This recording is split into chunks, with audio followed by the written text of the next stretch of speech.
Assalamualaikum warahmatullahi wabarakatuh.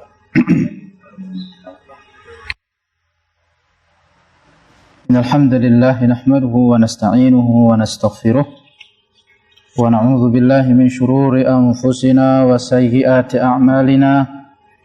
Man yahdihillahu fala mudilla lahu wa man yudlil fala hadiya lahu. Wa asyhadu an la ilaha illallah wahdahu la syarika lahu wa asyhadu anna Muhammadan abduhu wa rasuluhu la nabiyya ba'dah. ثم أوصيكم ونفسي بتقوى الله بقوله سبحانه وتعالى يا أيها الذين آمنوا اتقوا الله حق تقاته ولا تموتن إلا وأنتم مسلمون. وقال سبحانه وتعالى يا أيها الذين آمنوا اتقوا الله ولتنظر نفس ما قدمت لغد واتقوا الله إن الله خبير بما تعملون. ثم قال رسول الله صلى الله عليه وسلم إن أصدق الحديث كتاب الله وخير الهدي هدي محمد صلى الله عليه وسلم وشر الأمور محدثاتها وكل محدثات بدعة وكل بدعة ضلالة وكل ضلالة في النار أعاذنا الله وإياكم من النار. Saudara-saudara saya kaum muslimin rahimani Allah wa iyyakum, khususnya bapak-bapak saya dan kawan-kawan yang ada di millah dan umumnya kaum muslimin, kembali di waktu yang mulia dan tempat yang semoga dimuliakan oleh Allah Subhanahu wa taala ini, kembali kita bisa saling bersapa-sua kembali kalaupun melalui saluran internet online. Tetapi lebih daripada itu, untuk bagaimana masing-masing kita senantiasa terjaga di atas makna-makna kebaikan dan ketaatan kepada Allah Subhanahu wa taala.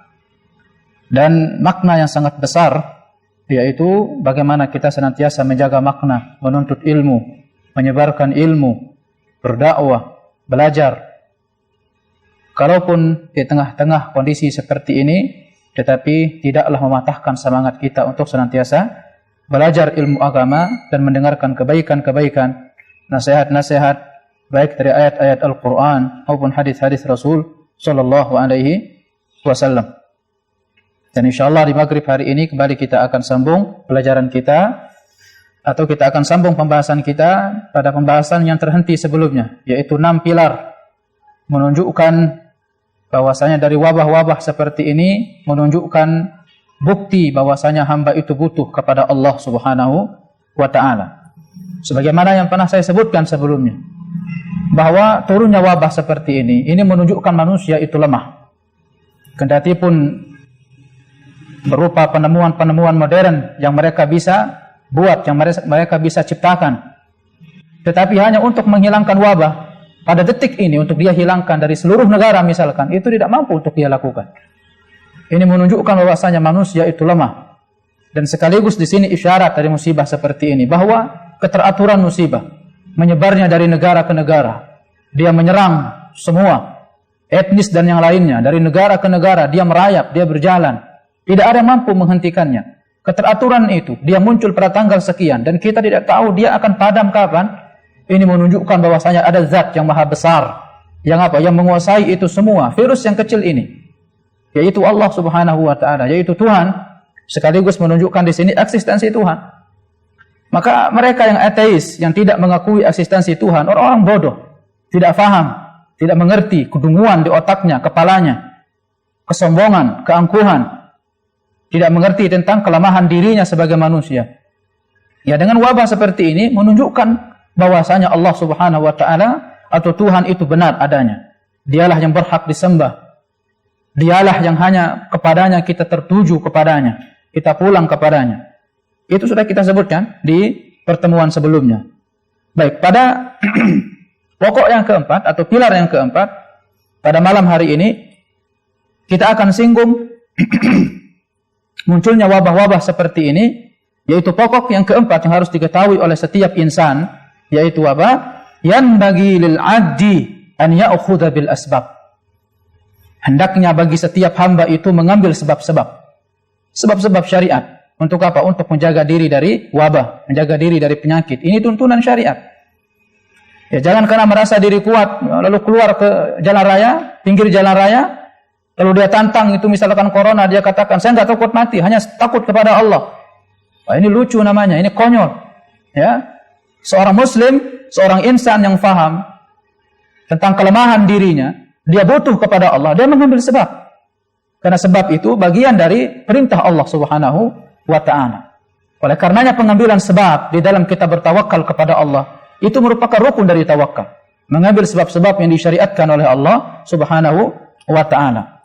Maka kawan-kawan saya dan bapak-bapak saya atas kebijakan yang diambil oleh pemerintah kita berupa physical distancing atau social distancing, atau mungkin tidak keluar dari tempat atau dari rumah kecuali dengan kebutuhan yang mendesak, ya, dan bahkan beberapa tempat-tempat misalkan yang mengandung keramaian atau yang memicu keramaian untuk sementara waktu dilarang oleh pemerintahan kita, dan bahkan sampai kepada apa? Misalkan sementara waktu gugurnya sholat berjamaah. Ya, semua kita rindu untuk itu. Ya, lucu nih orang-orang yang nggak pernah datang sholat berjamaah, sekarang dia nangis-nangis teriak untuk datang ke masjid. Sementara dulu ketika masjid terbuka, kalian kemana? Taib. Nah, ini kan kebalik-kebalik cara berpikir. Ya, saat seperti ini harusnya hendaknya dia berada di rumah, memimpin keluarga, memimpin istri, anaknya, diajarkan Al-Quran. Tidak dia gunakan. Teriak-teriak, ya, jalan raya, masjid ditutup dan segala macam. Dari kebijakan-kebijakan pemerintah dan ulama-ulama kita yang duduk di otoritas tertentu yang sudah diberikan hak wewenang untuk berfatwa dalam bidang itu, telah menerapkan beberapa kebijakan-kebijakan. Untuk apa? Untuk menjaga kita sebagai selaku rakyat, selaku masyarakat. Maka hendaknya kita taati arahan-arahan tersebut. Karena itu bagian dari bentuk ikhtiar kita kepada Allah Subhanahu wa Ta'ala, dan itu tidak melanggar syariat. Dan itu tidak melanggar syariat, baik berupa gugurnya salat Jumat diganti dengan salat zuhur secara 4 rakaat, atau gugurnya salat wajibnya salat berjamaah di masjid, lalu salat berjamaah di rumah. Ya, tidak arti pemerintah melarang kita salat, ya. Tetapi apa? Salat berjamaah itu gugur sementara waktu. Kemudian salat Jumat itu gugur sementara waktu. Sampai berapa kali, Ustaz? 3 kali kan kafir, Ustaz. Sampai kapanpun. Kalau memang ada uzur itu tetap, maka dia berjalan sesuai illat uzur tersebut. Maka demikian Ahlus Sunnah itu senantiasa berjalan di atas kaidah-kaidah dan ilmu-ilmu syariat yang telah ditetapi atau telah ditetapkan oleh para ulama Ahlus Sunnah wal Jamaah. Baik dari ayat Al-Quran maupun hadis Rasulullah SAW maupun kaidah-kaidah disebutkan oleh para ulama ahli fikih. Ya, bukan sifat-sifat konyol, bukan sifat-sifat angkuh. Ya, bukan sikap-sikap yang tidak didasari oleh ilmu pengetahuan, kesombongan, keangkuhan. Coba dengarkan ayat Allah Subhanahu wa Ta'ala. Allah berfirman, "Wala tulqu bi aydikum ila tahlukah wa ahsinu innallaha yuhibbul muhsinin." Jangan kalian campakkan diri-diri kalian dengan tangan-tangan kalian kepada kehancuran. Innallaha yuhibbul muhsinin. Sesungguhnya Allah mencintai orang-orang yang berbuat baik. Dan juga Nabi SAW bersabda, "La muridu mumridun ala musihhin." Ya, la yuridu mumridun ala musihhin. Ya, tidak mendatangi orang yang sakit itu orang yang sehat. Ya, tidak mendatangi orang yang sakit itu orang yang sehat. Dia tahu dirinya batuk-batuk di rumah, dia datang sholat jemaah ke masjid, ditempel kakinya, dipegang tangan orang, lalu dia batuk-batuk di depan orang, sampai air liurnya keciprat mungkin ke orang. Nah, ini kan virus menyebar. Lalu nanti dikatakan, oh enggak, sholat berjemaah di masjid ini lebih besar pahalanya, lebih baik saya meninggal di masjid. Lah kamu yang meninggal, orang meninggal. Mungkin kamu bisa bertahan dari virus tersebut, tapi orang belum tentu bisa bertahan. Ini tuntunan dari Rasulullah SAW. La yuridu mumridun ala musihhin. Tidak mendatangi, atau orang yang sakit itu tidak mendatangi orang yang sehat. Wa qala sallallahu alaihi wasallam, dan juga Rasulullah SAW bersabda, "Firra minal majzumi firaraka minal asadi." Larilah kalian dari penyakit kusta sebagaimana larimu dari singa. Wah, ini berlari, kita disuruh lari oleh Nabi SAW. Lalu enggak Nabi mengatakan, oh kamu hadapi saja ya,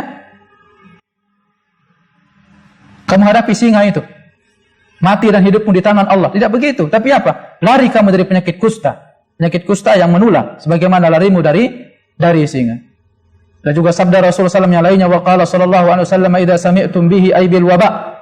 Juga Rasulullah SAW bersabda, apabila kalian mendengar tentang wabah itu bi ardin, di satu tempat, fala taqdamu alaih, jangan kalian masuk ke dalamnya.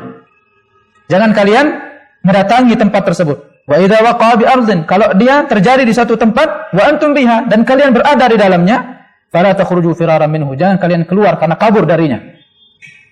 Karena kabur darinya. Ya, fa yanbaghi lil 'abdi an yattakhidha min al-asbab ma yatawaqqa bima yakhafu an nafsi min illatin aw maradin. Maka hendaknya setiap orang itu mengambil sebab-sebab untuk menjaga dirinya dari hal-hal yang dia takut yang menimpa dirinya berupa penyakit atau wabah dan yang lainnya. Baik. Nah, ini hendaknya kita fahami dan telah berjalan kaidah-kaidah tetap dari ulama Ahlus Sunnah. La dharara wa la dirar. Tidak ada kemudaratan dan tidak memudaratkan. Ya. Dan bahkan ulama-ulama Ahlus Sunnah wal Jamaah ya telah berlalu pada masa-masa silam berupa gugurnya salat Jumat dan gugurnya salat jamaah. Ini saya tekankan di pembahasan ini kawan-kawan, karena muncul akhir-akhir ini, belakangan ini, mulut-mulut trompet. Mulut trompet itu apa? Mulut yang ditiup. Trompet itu tidak ada isinya. Semakin dia berisi, dia diam trompet itu. Tapi trompet itu, dia semakin lubangnya gede, dia gede suaranya. Apa maksud saya? Mulut-mulut trompet yang tidak memiliki panduan syariat, dia berbicara tentang itu. Bahkan dituduhnya ulama bahwasanya yang menggugurkan sholat jamaah takut sama corona, enggak takut sama Allah. Ya, apalagi dia katakan bahwasanya wabah ini katanya buatan negara ini. Kamu enggak ada apa ya istilahnya ya? Antum itu enggak ada sangkut paut antum itu enggak ada perlunya antum untuk tahu. Wabah itu dibuat oleh siapa? Wabah itu dibuat oleh siapa? Tugas antum itu menjalani dari tuntunan-tuntunan syariat. Wabah itu yang penting dia takdir Allah, tersebarnya takdir Allah Subhanahu wa taala. Itu Al-Imam Ramli dan anaknya Syamsur Ramli. Itu telah memfatwakan, ini fatwa dari ulama-ulama mazhab Syafi'iyah. Gugurnya salat berjamaah dan gugurnya salat Jumat. Ya, tapi enggak enak Ustaz. Ya sama, kita juga enggak enak. Kita sudah lama salat berjamaah bersama-sama, kita juga sudah lama salat jamaah bersama-sama. Tetapi inilah saatnya untuk kita apa? Untuk tidak terlalu mengedepankan perasaan, selalu mengedepankan dalil dari agama kita untuk kebaikan kita bersama. Dan bahkan Al-Imam An-Nawawi rahimahullah di dalam kitab Ar-Rawdah itu beliau mengatakan tentang samanya orang mendapat pahala 27 derajat, orang yang sholat berjamaah di masjid dan orang yang sholat berjamaah di rumah. Itu sama, dia dapat pahala. Tapi kemarin ada yang bertanya, Ustaz, gimana nih, saya dapat pahala sama enggak dengan masjid? Sama kalau dari sisi keutamaan. Antum sholat berjamaah misalkan lagi safar, kemudian sholat berjamaah di padang pasir, 2 orang, 3 orang, insya Allah dia dapat keutamaan itu. Sebagaimana ditegaskan oleh ulama-ulama Syafi'iyah seperti Al-Imam An-Nawawi rahimahullahu ta'ala. Dan kaidah-kaidah itu banyak yang menjelaskan tentang itu. Maka dalam hal ini kita tidak ragu. Maka jalan terbaik saat ini adalah menempuh. Kita taat, patuh dan dengar arahan-arahan negara. Karena mereka yang paling tahu kondisi saat ini. Dan ulama-ulama kita yang paling tahu tentang kondisi apa? Kondisi agama dan syariat kita. Banyak kaidah menjelaskan tentang itu. Salah satunya apa? La yatahammalu dharara al-khassa li man'i dhararil 'am. Ini kaidah ini pegang akidah ini. Ya, dalam segala macam bentuk darurat, mudarat, kerusakan, wabah, penyakit dan yang lainnya. Ya.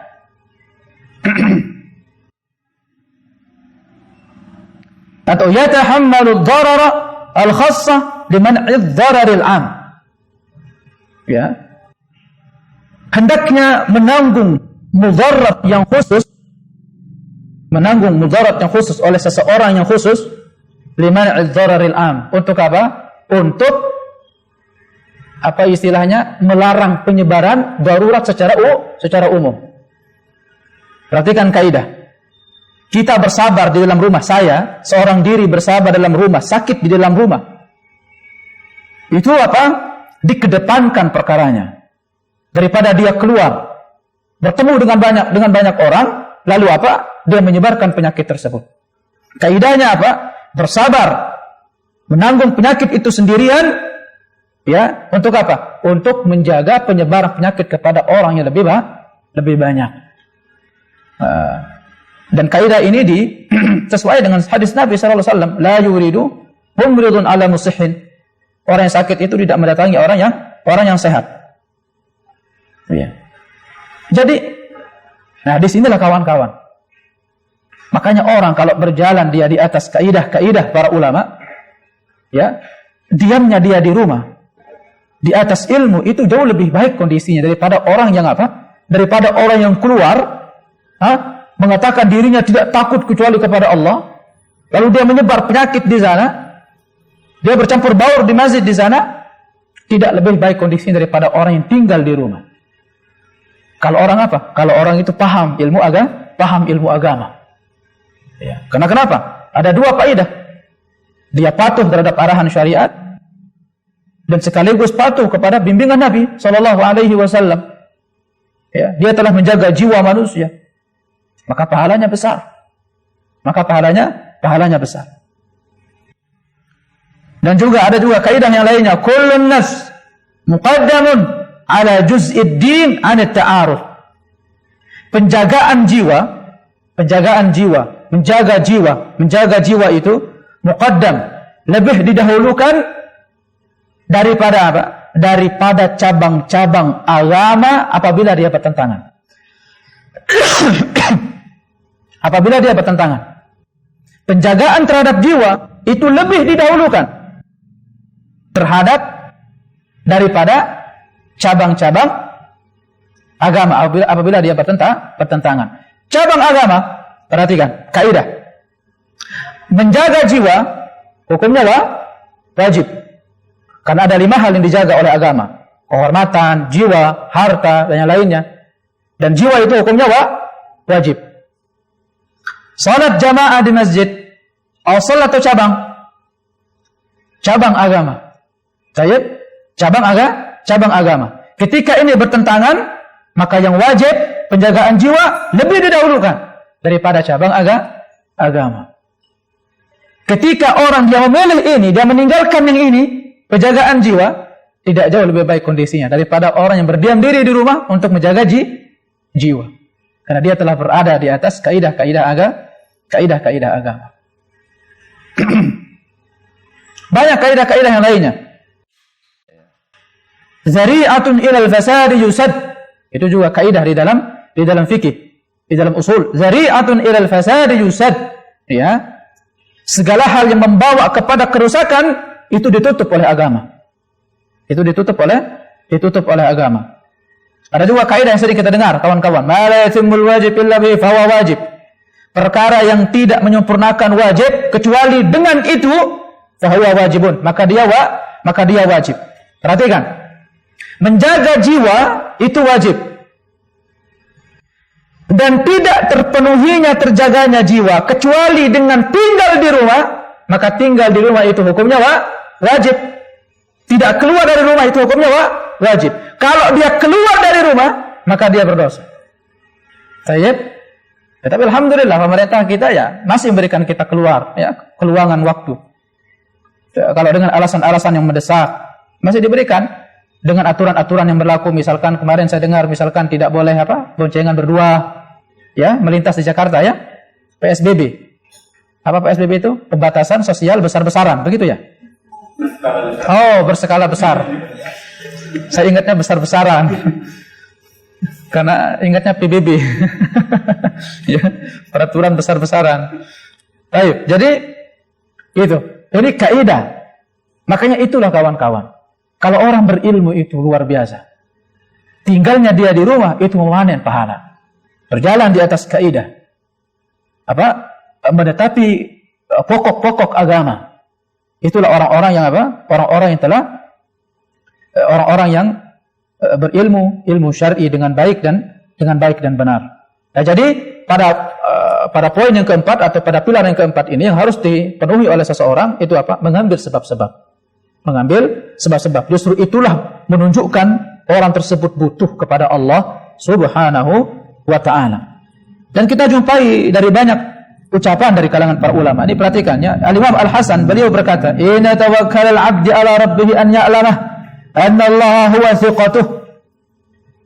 Sesungguhnya tawakal. Ini kalau ada yang bertanya, nih Ustaz, tawakal itu apa sih Ustaz? Apakah tawakal itu artinya berserah diri semata-mata? tanpa mengambil sebab-sebab syar'i,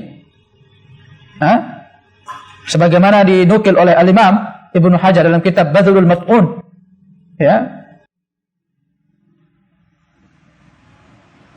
Iya, dikisahkan dulu ada orang-orang masa silam, ya, kelompok-kelompok ahli ibadah, tapi enggak memiliki ilmu. Begitu wabah itu semakin menguat, semakin banyak, bukan mereka memenuhi tuntunan syariat dari tuntunan Nabi-Nya sallallahu alaihi wasallam, malah mereka keluar itu ke tempat lapangan. Imam Ibnu Hajar meriwayatkan kisah ini. Pernah di Mesir itu terjadi wabah besar, taun, wabah. Karena wabah ini kawan-kawan, itu sekitar 5 kali, 6 kali itu sudah terjadi wabah ini. Ini bukan pertama kalinya. Dan bahkan wabah ini lebih kecil daripada wabah-wabah sebelumnya. Nah, ini manusia ini, ceritanya dia ingin keluar ke lapangan. Ingin dia melakukan doa bersama di lapangan. Kayak orang mau minta hujan, doa al-istisqa itu. Mereka keluar ke lapangan, dipimpin oleh seseorang berdoa menangis di lapangan. Dia kira dirinya datang kepada Allah untuk dikabulkan doanya. Dia datang kepada Allah dengan merangkakkan kaki. Dengan apa? Dengan membawa pulang kemurkaan Allah Subhanahu wa ta'ala. Karena dia tidak berjalan di atas tuntunan Nabi-Nya sallallahu alaihi wasallam. Akhirnya yang tadi, yang hanya kena sekitar 40-an, akhirnya apa? Sepulangnya dari lapangan itu, setelah dia berdoa bersama, untuk wabah itu diangkat, bukan semakin diangkat, tetapi semakin menyebar. Nah, ini kalau kita tidak memahami pokok-pokok syariat, bagaimana kita dituntun oleh syariat ketika kita menghadapi kondisi-kondisi seperti ini. Baik. Nah, Al-Imam Al-Hasan berkata, "Inna tawakkal al-'abdi 'ala rabbih an ya'lama anna Allah huwa thiqatuh."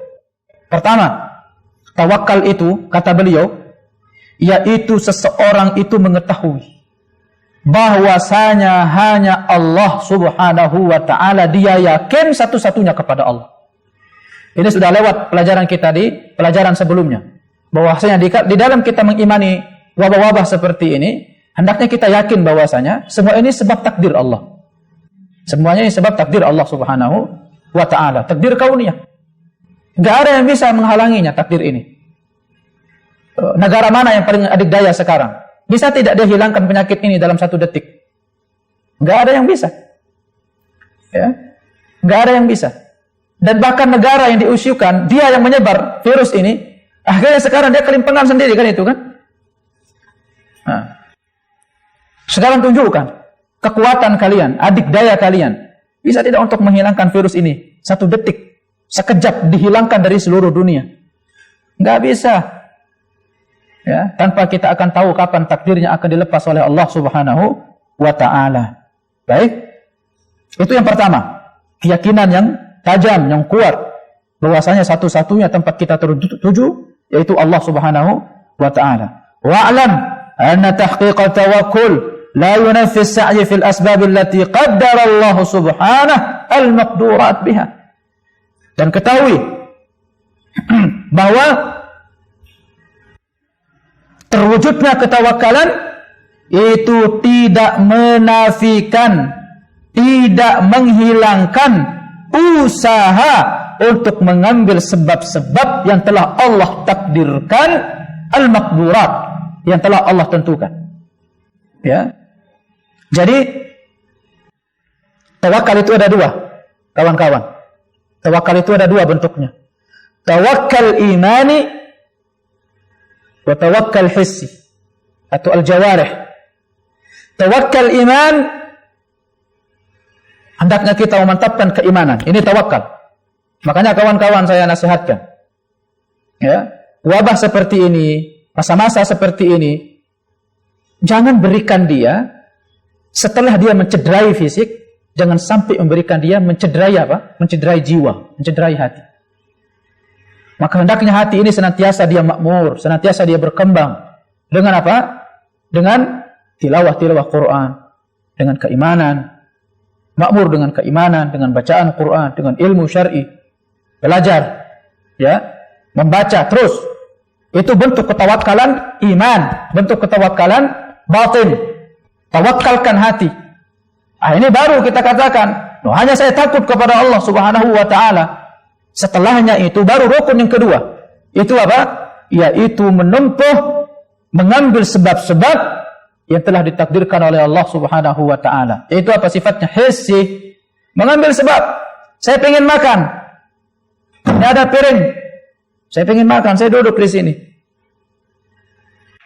Saya harus ambil piring ini. Ini namanya tawakkal hissi. Jangan seperti orang-orang sufi ya. Syekh Al-Albani rahimahullah itu ada kisah dengan orang sufi. Ya karena memang orang-orang sufi ini dari dulu, dari masa ke masa. Yang keluar di masa Ibnu Hajar itu orang sufi itu pekerjaannya. Yang enggak memiliki kaidah-kaidah ilmu agama, ya. Orang sufi dia berada di pojok masjid. Pekerjaannya zikir, pekerjaannya tahlil. Pekerjaannya zikir, pekerjaannya tahlil. Padahal dia punya keluarga di rumah. Padahal dia punya anak istri di rumah. Nah, pekerjaannya ibadah saja katanya. Lalu ditanya oleh Syekh Al-Albani rahimahullah, kamu enggak makan? Enggak, saya mau ibadah saja. Karena nanti makanan itu akan datang sendirinya kepada saya. Allahul musta'an. Hah? Benar. Akhirnya 2 kali lagi ditegur, 3 kali ditegur, keempat kali ditegur. Makanan itu enggak kunjung-kunjung datang nih kepada seorang sufi ini. Hah? Dia beribadah saja. Sampai akhirnya perutnya pun keroncongan pun datang itu. Kelaparan dia. Akhirnya mau tidak mau, dia melihat seseorang datang, melintas di masjid, membawa sepotong roti. Lalu dia mengatakan apa? Tolonglah aku, untuk aku bisa makan sepotong roti tersebut, atau setengahnya. Ya. Lalu diingatkan oleh imam, lalu katanya, mana tawakkalmu? Hah? Jadi tawakal kebablasan namanya. Jadi tawakal itu ada 2 bentuknya. Tawakal iman, batin. Kemudian tawakal zahir. Memenuhi ketawakalan di dalam hati. Kawan-kawan yang punya kitab Salasatul Usul, baca di rumah. Sekarang saatnya kawan-kawan. Yang punya terjemahan kitab Usul Salasa itu. 3 pokok landasan atau 3 landasan pokok utama. Ya oleh Syekh Muhammad ibn Abdul Wahhab rahimahullah. Ada terjemahan kecil. Coba itu sekarang momen seperti ini, ba'da salat subuh, bacakan di istri, bacakan anak, ganti-gantian baca. Setelahnya nanti naik kemudian ke kitab akidah atau ke kitab tauhid, ya. Baca. Untuk apa? Untuk tawakal dalam bentuk batin, dalam bentuk iman. Baru kita akan memenuhi dalam bentuk apa? Dalam bentuk ketawakalan zahir. Baik, dalam bentuk ketawakalan zahir. Sebagaimana Allah Subhanahu wa taala berfirman, "Ya ayyuhalladzina amanu khudhu hidrakum." Wahai kalian orang-orang yang beriman, ambillah kesiapan kalian. Siap-siap maksudnya. Nah, baju perang siapkan. Fisik kalian siapkan. Ini ayat perang. Makanya Nabi SAW itu keluar bukan karena beliau mengandalkan kenabian, mengandalkan kerasulan. Oh, saya ini Nabi, saya ini Rasul. Pasti dibantu oleh Allah. Pasti beliau dibantu. Tetapi apa? Beliau tetap mengambil sebab-sebab syar'i. Beliau pakai baju besi. Beliau pakai tameng besi. Enggak keluar udah bawa panah begitu, lawan orang perang Badar begitu. Tetap beliau akan dibantu oleh Allah, ditolong oleh Allah. Tetapi apa? Tetap beliau menempuh jalur-jalur yang telah ditetapkan oleh Allah Subhanahu wa taala.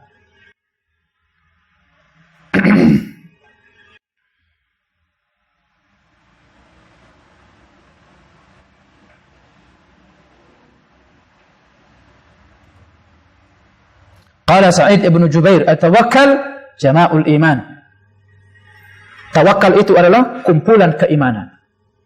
Kumpulan keimanan. Tawakal, keimanan itu apa? Lisan, qalbun, wal jawarih. Nutqun bil lisan, wa tasdiqun bil qalb, wa amalun bil jawarih. Diucapkan dengan lisan, dibenarkan dengan hati, dan dibuktikan dengan amal perbuatan. Tawakal mencakup itu. Disebut makanya jama'ul iman, kumpulan keimanan. Baik. Ini poin yang keberapa? Yang keempat atau pilar yang keempat yang harus kita ketahui, yaitu hendaknya setiap orang mengambil sebab-sebab. Untuk apa? Untuk terhalang. Maka semoga yang menyaksikan dan seluruh kaum muslimin senantiasa terjaga, dilindungi oleh Allah Subhanahu wa taala, senantiasa diberikan kesehatan dan al-afiat oleh Allah Subhanahu wa taala. Kemudian Pondasi yang keenam atau pilar yang keenam. Itu apa? Yang bagi an yajtahid al-insanu fi akhdhi masadir al-ma'lumat allati tuhimmuh min al-jihat al-mukhtassah wa an yahdhirah min al-isya'at. Ini perhatikan pilar yang kelima yang banyak terjadi di saat-saat ini. Nasihat atau pilar yang kelima itu apa? Hendaknya seseorang itu bersungguh-sungguh mengambil sumber-sumber pemberitaan yang penting dari apa? Dari sumber yang khusus, dari sumber yang resmi, dari otoritas-otoritas yang dipercayakan khusus untuk itu. Jubir pemerintah berbicara untuk itu. Ambil sumber dari itu. Wa an yahdhira minal isya'at, dan menjauhi isya'at, kabar-kabar yang bertebaran. Ya? Makanya teman-teman, kenapa kita bingung hari-hari ini? Si A berkata begini, si B berkata begini. Ya, si A berkata bahwasanya ini virus, dia tidak bisa tinggal di benda mati, dia tidak bisa tinggal sekian jam. Apalagi ini berkata dia tidak bisa tinggal sekian menit. Ada lagi mengatakan virus ini enggak begini, enggak berbahaya. Perhatikan, makanya ahlus sunnah itu orang yang paling tenang dia. Setelah dia beriman kepada Allah, memperbaiki keimanan, ketawakkalan kepada Allah, ikhtiar kepada Allah, dia tidak mengambil sumber berita kecuali dari yang terpercaya. Setelahnya apa? Dia tinggalkan berita-berita yang bertebaran. Makanya coba perhatikan di Timur Tengah sana tuh, Saudi itu, luar biasa. Sumber berita yang memberitakan ini kawan-kawan, itu ada sumber-sumber berita yang resmi. Ya, yang menenangkan kondisi. Ya. Kemudian memberikan pengetahuan, memberikan penjagaan dan kewaspadaan. Ini kadang-kadang semua orang berbicara, kita tidak tahu dia posisinya apa. Hah? Lalu kita katakan kepada kamu itu siapa? Dia pasang apa? Dia pasang kamera, dia duduk di kursi, dia baca buku, dia live itu. Berkata begini, berkata begitu, berkata begini. Kamu siapa? Ada otoritas-otoritas yang sudah dipercayakan oleh pemerintah untuk apa? Untuk memberikan klarifikasi yang tepat tentang itu. Makanya kenapa kita bingung? Karena kenapa? Karena kita itu semua berita kita konsumsi. Datang berita ini kita baca. Datang berita ini kita baca. Kita nggak tahu padahal orang ini orangnya siapa. Kita nggak tahu. Maka pilar yang kelima ini yang harus diketahui oleh seseorang itu apa? Hendaknya seseorang itu bersungguh-sungguh di dalam mengambil sumber-sumber pemberitaan yang penting dari sumber yang khusus yang dipercaya, dan hendaknya dia menjauhi kabar-kabar yang bertebaran. Didasari oleh firman Allah Subhanahu wa taala, "Wa idza ja'ahum amrun minal amni awil khawfi adha'u bih wa lam radduhu ila ar-rasul wa ila ulil amri minhum la'alimahu alladhina yastanbitunahu minhum." Perhatikan. Ini sumber. Bismillah.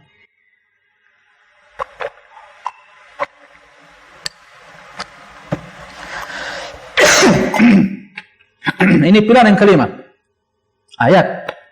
Apa firman Allah? Wa idza ja'ahum amrun, dan apabila perkara datang kepada mereka minal amni awil khawfi, berupa keamanan atau ketakutan, adza'u bih, mereka segera menyebarkannya. Ini orang-orang munafik pada masa dulu. Ya. Dengar berita, disebar. Tanpa perlu cross check dahulu. Di kawan-kawan yang hati-hati di WhatsApp. Ya. Hadis-hadis palsu, hadis-hadis lemah. Begitu dapat BC, sharean, bagus ini, share. Ini bukan sifat penuntut ilmu. Ini bukan sifat orang beriman. Makanya kalau bisa, kalau mau mewujudkan makna keimanan dan makna yang khullas murni ahlus sunnati wal jamaah, berita-berita itu terhenti di kita, jangan disebar. Ini baru ahlus sunnah, berjalan di atas kaidah, berjalan dengan tuntunan ayat. Apa kata Allah? Apabila datang kepada mereka perkara berupa keamanan, berupa ketakutan, ini berita. Ya. Ini tentang negara. Bahwasanya negara takut disebar. Negara, presiden kita begini, presiden kita lemah, presiden kita tidak cocok, presiden kita tidak kuat. Disebarluaskan. Oh, negara kita kondisinya begini, kondisinya lemah, kondisinya miskin, disebarkan. Ya, kalau seperti ini ya musuh bisa suatu saat ngejar kita. Wah, Indonesia ini kondisi lemah ini. Ya udahlah, kita kuasai aja sekarang. Makanya Rasulullah SAW ketika perang Khandaq itu, yang pertama kali diperangi oleh Rasul, musuh dalam selimut. Itu siapa? Orang-orang Yahudi. Karena orang-orang Yahudi ini yang paling tahu tentang kondisi kaum muslimin di Madinah. Kalau sekiranya mereka membocorkan kepada musuh, mungkin seketika musuh akan menyerang. Karena kenapa? Karena kondisi saat itu tidak sepadan kalau dibanding dengan koalisi musuh. Ini ada rakyat Indonesia tinggal di sini, makan di sini, dibocorkan tentang kelemahan negaranya sendiri. Otaknya di mana ya orang-orang seperti ini? Membocorkan kelemahan pemimpinnya sendiri. Allahul musta'an. Seharusnya hendaknya kita banggakan pemimpin kita dengan apa? Dengan gol-gol yang mereka lakukan untuk apa? Untuk sebagai bentuk wibawa kepada negara. Wah, ini loh negara saya. Wah, ini enggak disebarluaskan. Dari tetek bengeknya disebarluaskan. Wah, ini kan harus kayak begini. Biar kita berubah. Ya Allah. Nah, ini orang-orang yang tidak memahami tentang prinsip-prinsip syariat. Makanya perhatikan. Wa idza ja'ahum amrun minal amni awil khawfi adha'u bih. Dan apabila telah datang kepada mereka perkara, berita tentang keamanan atau ketakutan, wal aman, disebarkan. Kita sedang takut, disebarkan. Ini orang-orang enggak punya apa? Enggak punya prinsip. Adha'u bih, mereka sebarkan. Walau radduhu ila Rasul. Kalau sekiranya mereka memulangkan itu kepada Rasulullah, wa ila ulil amr, kepada penanggung perkara, penanggung jawab perkara, ulil amr, penanggung jawab perkara kaum muslimin, ulil amr, pemimpin,kah, sultan,kah, penanggung perkara kaum muslimin. Kalau sekiranya mereka memulangkan berita tersebut kepada Rasul, kepada ulil amr di antara mereka, la'alimahu alladhina yastanbitunahu minhum. Niscaya ia akan mengetahui kebenarannya, yastanbitunahu minhum, yang mereka istinbat ya dari mereka. Nah, ini kaidah berjalan. Nah, seorang muslim seperti itu.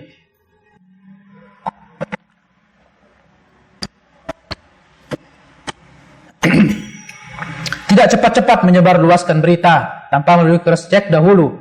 Dan ada berita yang ditahan oleh negara, itu enggak boleh disebarkan. Ya, itu kita harus enggak boleh sebarkan. Ya. Ada berita mungkin sudah diizinkan disebarkan oleh negara, ya kita sebarkan. Oleh pemimpin kita atau penanggung-penanggung jawab dari perkara kaum muslimin di negara tersebut. Ini kaum muslimin. Ya, ini kaum muslimin. Maka sekali lagi di sini kaum muslimin rahimani Allah wa iyyakum, sekaligus di sini menuntun kita bahwa manhaj ahlus sunnah wal jamaah, muslim ahlus sunnah wal jamaah, dia merupakan solusi bagi sebuah negara. Kalau negara Indonesia ini yang memberikan ruang besar untuk manhaj ahlus sunnah wal jamaah salafiyah, maka insyaallah kita akan merengkuh kebahagiaan dunia dan akhirat, terwujudnya makna tauhid, tersebarnya keimanan kepada Allah, dan akan subur bumi-bumi Allah dengan apa? Dengan kalimat tauhid, terdidiknya anak-anak bangsa dengan baik. Itulah tujuan kita mengadakan kajian. Tidak lebih dari itu, untuk membangun atau untuk membantu program-program negara kita. Untuk apa? Untuk memberikan pendidikan kepada rakyat kita, hendaknya bagaimana seorang muslim itu bernegara, senantiasa memberikan loyalitas sesungguhnya, jiwanya, ya, dirinya kepada negara dalam bentuk ketakwaan kepada Allah Subhanahu wa ta'ala. Fa yanbaghi lil insani an yarudda al-amr ila ahlihi wa an yattakhidha min al-ma'lumat allati yastadhi'u biha qabasan min al-jihat al-mukhtassat bidhalika duna ghayriha wa an la yakuna buqan yanfakhu bisyai'ati wa yanshurha bainan nas wa ya'udu alaihim bil-darari fi adyanihim wa dunyahum. Maka hendaknya seseorang itu mengembalikan perkara kepada ahlinya, wa an yattakhidha min al-ma'lumat allati yastadhi'u biha qabasan min al-jihat al-mukhtassah bidhalika duna ghayriha. Dan hendaknya dia mengambil sumber-sumber pemberitaan dari apa? Dari otoritas yang telah dipercayakan khusus, tidak kepada yang lainnya. Wa alla yakun buqan. Perhatikan apa kata Syekh hafizahullah, wa alla yakun buqan, dan jangan seperti trompet. Buqan itu trompet. Yanfakhu bisyai'at, yang dia meniup meniup suara, menyebar, wa yansyuruha bainan nas, dan dia sebarkan kepada manusia, mimma ya'udu alaihim bidh-dharari fi adyanihim wa dunyahum, yang mana perkara tersebut akan kembali pada apa? Merusak agama dan dunia mereka. Ini pilar yang keberapa? Pilar yang kelima. Baik. Baik, kita selesaikan ya. Kita masuk ke poin yang keenam atau pilar yang keenam. Dan ini pilar yang terakhir. Insyaallah di pilar yang keenam ini kita tutup dan insyaallah kita akan lanjut pada pembahasan yang lain nanti. Saya nanti pengen bahas ini apa? Pengen bahas apa? Kitab berbicara tentang akibat dosa. Akibat dosa atau dampak dosa bagi diri dan secara umum. Ya, mungkin kondisi-kondisi seperti ini perlu kitab sudah saya bahas, tapi saya rasa sangat bagus untuk dimurojaah ulang. Bagaimana sebuah kitab yang mengajak kepada kita mentadabbur ayat-ayat dari kasus-kasus masa silam yang telah Allah abadikan berupa musibah-musibah dan wabah-wabah serta bencana yang Allah turunkan kepada umat. Hendaknya kita bisa mengambil pelajaran. Insyaallah kita bahas untuk di pertemuan berikutnya. Dampak dosa dan maksiat bagi diri sendiri dan masyarakat umum, gitu ya. Baik, insyaallah. Ini terakhir, pilar yang keenam. Apa pilar yang keenam? Wal aslus sadis yanbaghi an yajtahida al-'abdu fi du'a'illahi subhanahu wa ta'ala. Fa inna du'a'a huwa al-ibadatu. Kama qala an-nabiy sallallahu alaihi wasallam. Ya, kama qala an-nabiy sallallahu alaihi wasallam. Yaitu terakhir ini, pilar yang keenam, memperbanyak doa.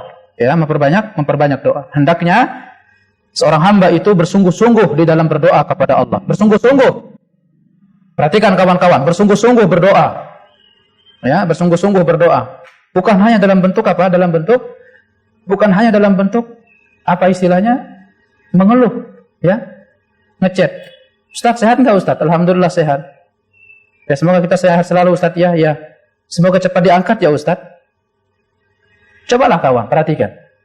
Doa itu bukan hanya sebagai keluhan. Makanya perhatikan, di antara adab etika berdoa, terutama di grup WhatsApp. Ini saya nasihati kawan-kawan ya. Misalkan berita apa, mungkin kan sakit kawan-kawan kita atau wafatnya kawan-kawan kita. Kadang-kadang kita cuma kirim apa? Kirim stiker. Allahfirlahu warhamhu wa'fu anhu. Sementara dia sendiri enggak baca doanya. Atau kadang mungkin detakan hati dalam hatinya. Bagusnya doa itu diucapkan. Makanya anak pribadi itu kalau kawan-kawan mungkin bertanya, kok Ustaz Sultan nggak pernah kirim doa ya dalam kasus-kasus seperti ini. Karena saya nggak mau ngirim doa dalam bentuk teks. Ya, etika berdoa itu langsung. Kalau ada misalkan cerita dari kawan-kawan kita ditimpa oleh satu hal, kita langsung doakan. Ya, bukan hanya kirim itu stiker namanya, itu bukan doa namanya. Hah? Ya kalau dibaca dulu misalnya Allahfirlahu warahmuhu wa'fu anhu, share. Ya mungkin ada sisi baiknya. Tapi ini enggak. Begitu berita duka datang, langsung share. Ini saya bingung, ini orang nih baca doanya kapan? Apalagi doa yang dia tulis itu panjang. Atau paling tidak, tulis langsung doanya, pakai tangan. Agar apa? Agar dengan secara langsung kita langsung mengucapkan. Kita mendikte doa tersebut. Ini kebaikan untuk saudara-saudara kita. Khususnya dalam kasus-kasus seperti ini kawan-kawan. Etikanya bukan hanya sebentuk keluh kesah, moga diangkat ya Ustaz, moga diangkat ya Ustaz. Pernah tidak kita meluangkan satu waktu khusus tengah malam jam 3 bangun khusus untuk minta berdoa kepada Allah diangkat wabah virus corona ini? Pernah tidak? Nah, ini suntikan buat anak pribadi dan antum. Jangan-jangan antum begadang lagi nonton sepak bola lagi ya. Kebetulan lagi social distancing di rumah, sepuas-puasnya nonton di dalam rumah. Jam 3, jam 4 tertidur, sholat subuh juga abalas. Ini kan gak seperti itu kawan-kawan. Saya tanya sekarang, pernah tidak kita sisakan waktu khusus untuk berdoa diangkatnya wabah? Khusus lagi doanya, wabah corona. Pernah tidak? Kita doa, ya Allah, jam 3 malam. Angkat corona ini ya Allah dari negeri Indonesia. Sebelum Ramadan. Nggak mungkin Ustaz. Mungkin, pasti bisa. Kalau Allah mau. Tapi masalahnya, antum itu sudah datang menghinakan diri, berdoa nggak kepada Allah. Kita percaya bahwasanya burung ababil itu turun dari langit, tuh bawa batu. Percaya kita. Masa antum nggak percaya? Corona akan bisa diangkat sebelum tanggal 1 bulan Ramadan. Masalahnya kita ini sudah minta nggak? Sudah berdoa nggak secara khusus kepada Allah di dalam rumah-rumah kita, lorong-lorong rumah kita? Berapa juta ada umat Islam di Indonesia ini? 100 berapa? 100 juta lebih? 50 juta? 30 juta? 50 ribu aja deh berdoa. Masa tidak ada dari sekian doa yang kita sertakan di antara 50 ribu orang nggak ada dijawab oleh Allah?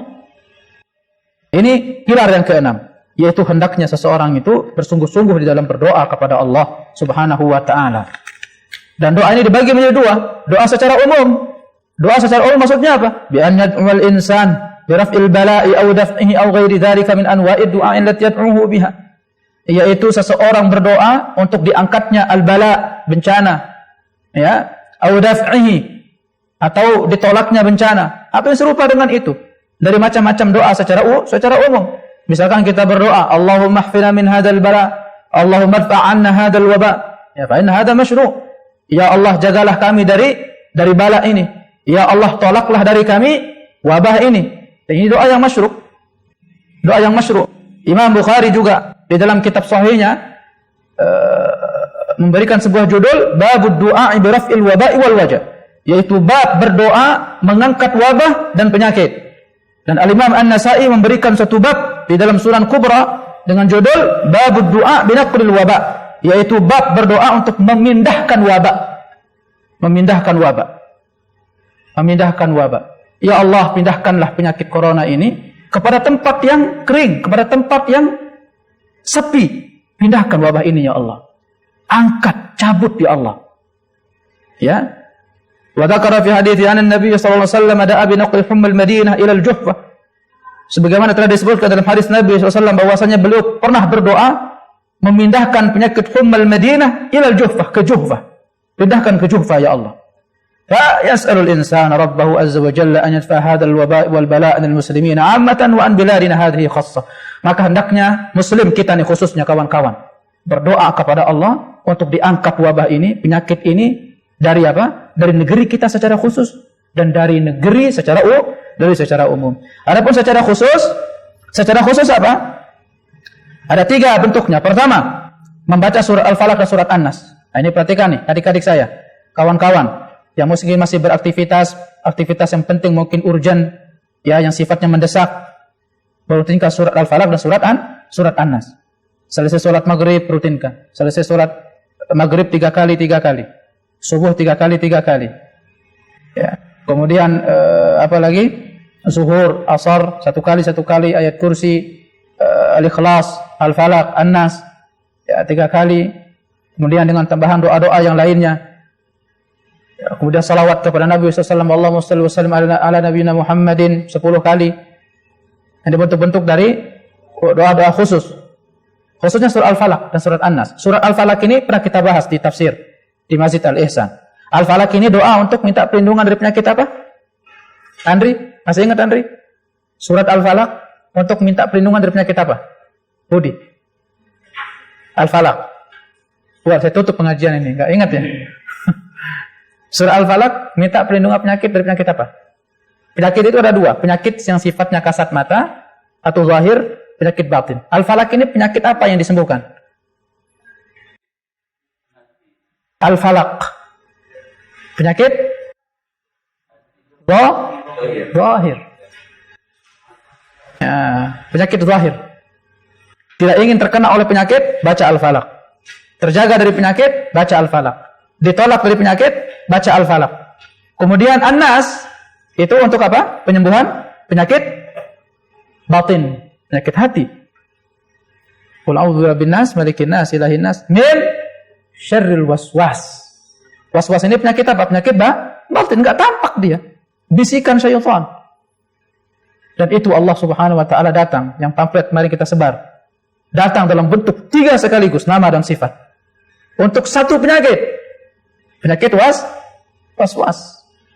Sementara penyakit fisik datang dalam satu bentuk nama dan sifat. Rabb. tapi dalam bentuk banyak penyakit yang menimpa fisik.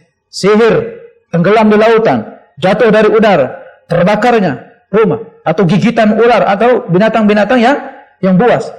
Minta berdoa dengan apa? Surat Al-Falaq. Jadi secara khusus. Fa inna Nabiya sallallahu alaihi wasallam qala fama ta'awwada muta'awwidun bimithlihima. Ya, tidak ada doa yang paling ampuh untuk berdoa minta perlindungan kecuali dari dua surat ini. Al-Falaq dan surat An-Nas. Ini dirutinkan di atas motor, kemudian di atas mobil yang pergi beraktivitas mungkin, ya.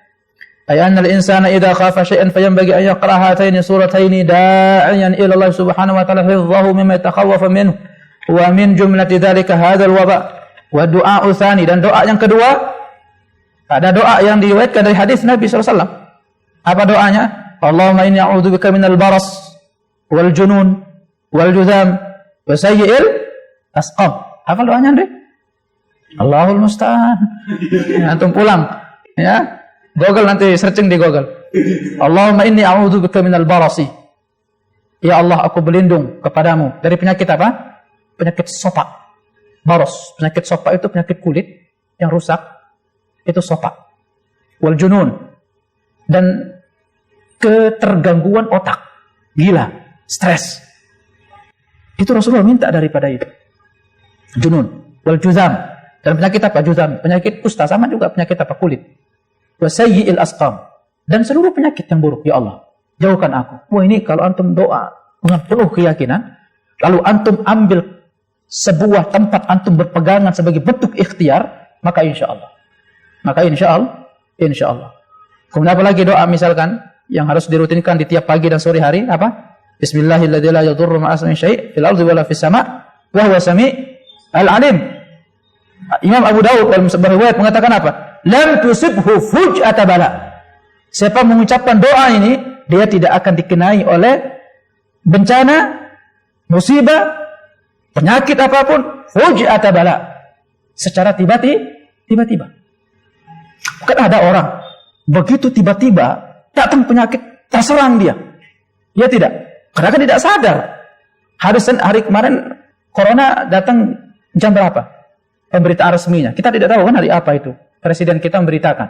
Secara tiba-tiba wabah datang atau apa dalam bentuk apapun datang secara tiba-tiba. Siapa yang merutinkan ini, maka dia terjaga. Yakin nggak? Yakin. Karena Allah yang menjaga. Tapi jangan nanti antum baca doa ini, antum keluar jalan raya, bilang, wah saya nggak akan tertabrak. Nggak bisa. Antum baca dulu doanya, ambil tempat ikhtiar, baru terjaga. Rasulullah berdoa, ambil baju besi, baru Rasulullah menang. Faham ya? فمن الأدعية التي تحفظ الإنسان من الأوبئة هذا الدعاء الذي كان يقول بالنبي صلى الله عليه وسلم في الصبي والمساء 3 مرات. Iya, 3 kali. Bismillahirrahmanirrahim, la yadurru ma ismihi fil ardi wala fis samai huwa samiul alim. 3 kali. A'udzu bikalimatillahi tammat min syarri ma khalaq. Fa hadhihi usulun 6. Inilah 6 pilar kata beliau. 6 pilar. Yang bagi an yahdasal insanu alam tithali wal amal biha. Yang hendaknya seorang insan itu bersungguh-sungguh untuk apa? Untuk memenuhi dan mengamalkannya. Fa innaha min a'zami masyahidi faqrina ila Allah subhanahu wa ta'ala fi dhilali hadhihi al-ahwal allati alqaha hadhal wadha'i 'ala an-nas makhawif wa mahalik. Dari 6 pilar sudah kita sebutkan menunjukkan bagaimana hamba itu butuh kepada Allah. Tidak bisa kita berbuat apa-apa hari ini, Bapak saya. Hanya kita berharap kepada satu zat yang maha besar, yang gaib, Allah subhanahu wa ta'ala, yang akan menolong kita. Ya, yang akan menolong kita. Baik, kita memohon kepada Allah Subhanahu wa taala ya untuk segera diangkat wabah penyakit ini dari negeri kita, khususnya Indonesia. Ya, dan khusus lagi kepada teman-teman yang hadir di sini, kawan-kawan saya, adik-adik saya, saudara saya, saudari saya, untuk dilindungi oleh Allah. Kerabat keluarga-keluarganya dijaga oleh Allah Subhanahu wa taala, ya. Dan merahmati yang telah pergi dari kerabat, keluarga, dan teman-teman kita. Ya, karena sesungguhnya Muslim dia tertimpa dengan hal yang seperti ini, dia bersabar, mengharap pahala dari Allah, maka apa? Maka dia mati seperti mati syahid. Kenapa wabah ini menyebar untuk orang Islam, Ustaz? Kenapa enggak cukupkan diri di negeri orang kafir? Makanya kata seorang ulama salaf.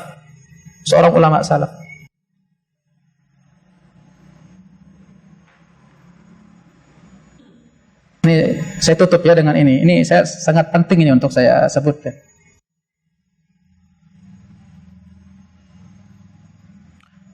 Seorang ulama salaf itu kalau tidak salah maknanya begini maknanya.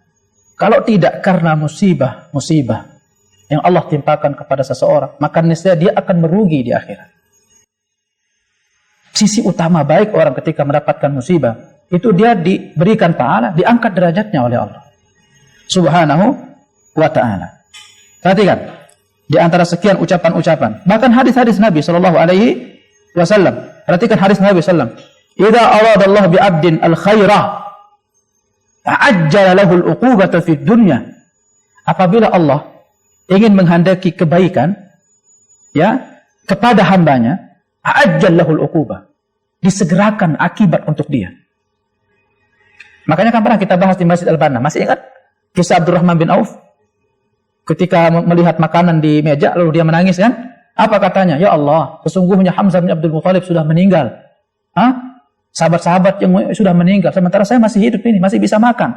Saya khawatir, makannya saya ini bentuk dari konten dibalas kebaikan saya, yang saya tidak akan dapatkan nanti di akhirat. Makanya perhatikan. Siapa yang ingin dikehendaki kebaikan oleh Allah kepada seorang hamba, dia disegerakan akibatnya di dunia. Wa idza arada Allahu bi 'abdihi syarr amsaka anhu bi dhanbihi hatta yuwafiya bihi yaumal qiyamah. Siapa yang Allah kehendaki keburukan kepada seorang hamba, maka Allah akan tahan musibahnya maka Allah akan apa? Maka Allah akan tahan dari dia apa? Dosa-dosanya sampai itu memenuhi dia nanti di akhirat. Jadi tidak serta-merta kita lihat bapak saya ya orang senang bolak-balik, makan uang banyak, gak pernah sholat, gak pernah ngaji. Wah kayaknya enak amat hidupnya. Allah tahan kehidupan itu untuk dia apa? Untuk disiksa oleh Allah nanti di akhirat. Orang mukmin diberikan musibah untuk dihabiskan dulu perkaranya. Biar nanti di akhirat tinggal apa? Tinggal senang-senangnya. Faham? Faham ya? Perhatikan. Juga sabda Nabi sallallahu alaihi wasallam. Hadis riwayat Imam Ahmad, Abu Daud dan sahihkan oleh Syekh Albani, "Innal 'abda idza sabaqat lahu min Allah manzilatun lam yablughuha bi 'amalihi." Sesungguhnya hamba apabila telah ditetapkan untuknya oleh Allah sebuah maqam, kedudukan ya, yang mana kedudukan tersebut tidak akan didapati oleh amalnya. Seberapa kali pun antum salat, seberapa kali pun antum ibadah, kedudukan itu tidak akan dia dapatkan dengan amal ibadah, tetapi sudah ditetapkan oleh Allah. Paham? Apa konsekuensinya? Ibtalahu Allahu fi jasadih, au fi malih, au fi waladih, thumma sabbara ala dzalik hatta yuballighahu al-manzilata allati sabaqat lah.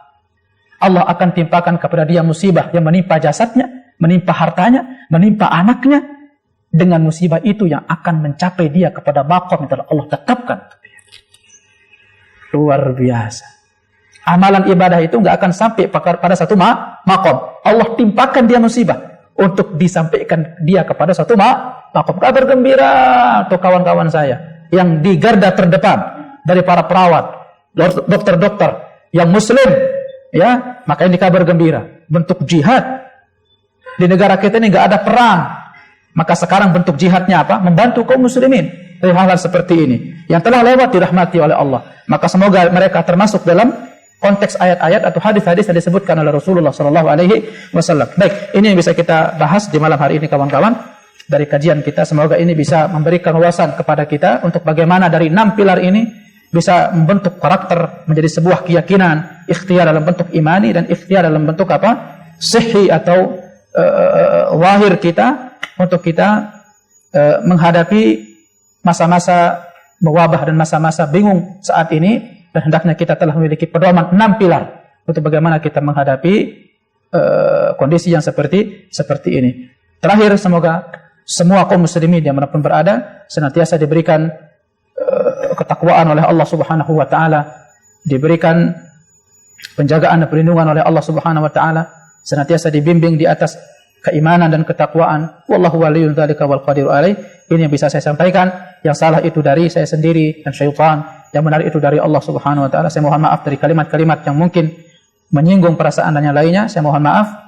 Ini bisa saya sampaikan. Semoga kita bisa bertemu, bersua kembali di kajian kita nanti yang lainnya. Wallahu waliyul dzalika wal qadiru alaih. Saya tutup dengan sama-sama baca doa kafaratul majlis. Subhanakallahumma hamdika asyhadu an la ilaha illa anta astaghfiruka wa atubu ilaik. Assalamualaikum warahmatullahi wabarakatuh.